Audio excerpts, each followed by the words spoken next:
ছোট্ট একটা গ্রামে ছোট্ট একটা মেয়ে থাকতো। দেখতে শুনতে খুব সুন্দর। তার মা তার জন্য ছোট লাল রঙের টুপিওয়ালা চাদর বানিয়ে দিয়েছিলেন। সবাই মেয়েটাকে লিটল রেড রাইডিং হুড নামে ডাকতো। একদিন তার মা বললেন, যাও তো মা, তোমার দাদি কেমন আছেন একটু দেখে এসো, শুনেছি তিনি খুব অসুস্থ। লিটল রেড রাইডিং হুড সঙ্গে সঙ্গে রওনা হয়ে গেল। বনের ভেতর দিয়ে যেতে যেতে এক নেকড়ের সঙ্গে দেখা হলো তার। নেকড়েটি তাকে জিজ্ঞেস করলো, তুমি কোথায় যাচ্ছ? মেয়েটি বলল, আমি আমার দাদির বাড়ি যাচ্ছি। নেকড়ে বলল, তোমার দাদি কি অনেক দূরে থাকেন? মেয়েটি বলল, ওই যে সামনে একটা কল দেখা যাচ্ছে, ওই কলের পাশেই থাকেন তিনি। লিটল রেড রাইডিং হুডের কথা শুনে কলের দিকে ছুটতে শুরু করলো নেকড়েটা। খুব বেশি সময় লাগলো না, বুড়ি দাদির বাড়িতে পৌঁছে গেল সে।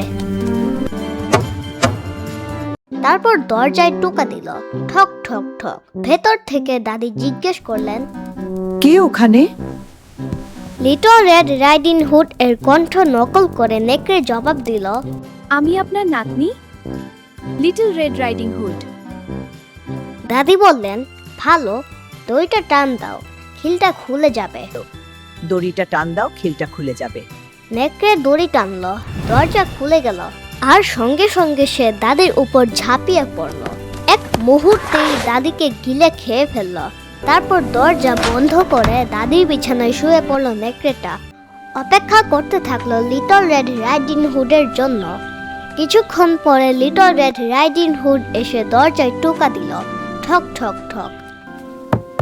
ভেতর থেকে দাদির কণ্ঠ নকল করে নেকড়েটা জিজ্ঞেস করলো, কে ওখানে? আমি আপনার নাতনি, লিটল রেড রাইডিং হুড। নেকড়ে বলল, দড়িটা টান দাও, খিলটা খুলে যাবে। লিটল রেড রাইডিং হুড দড়ি টানলো, দরজা খুলে গেল। তারপর দাদির মতো করে শুয়ে থাকা নেকড়েটাকে দেখে সন্দেহ হলো তার। রাইডিং হুড জিজ্ঞেস করলো, দাদি, তোমার হাত দুটো এত বড় কেন? নেকড়ে জবাব দিল, তোমাকে ভালো করে জড়িয়ে ধরার জন্য। দাদি, তোমার কান এত বড় কেন? তোমার কথা ভালো করে শোনার জন্য। দাদি, তোমার চোখ এত বড় কেন? তোমাকে ভালো করে দেখার জন্য। দাদি, তোমার দাঁতগুলো এত বড় কেন? তোমাকে খেয়ে ফেলার জন্য। বলেই লিটল রেড রাইডিং হুডের উপর ঝাঁপিয়ে পড়তে যাচ্ছিল নেকড়েটা। কিন্তু ওই সময় একজন শিকারী পাশ দিয়ে যাচ্ছিলেন। নেকড়ের শব্দ শুনে জানালার কাছে ছুটে গেলেন তিনি। ভালো করে বন্দুক নিশানা করলেন, তারপর নেকড়েটাকে বের হয়ে আয়, গুলি শয়তান! করলেন। আর এখানেই গল্পটা শেষ হয়ে গেল।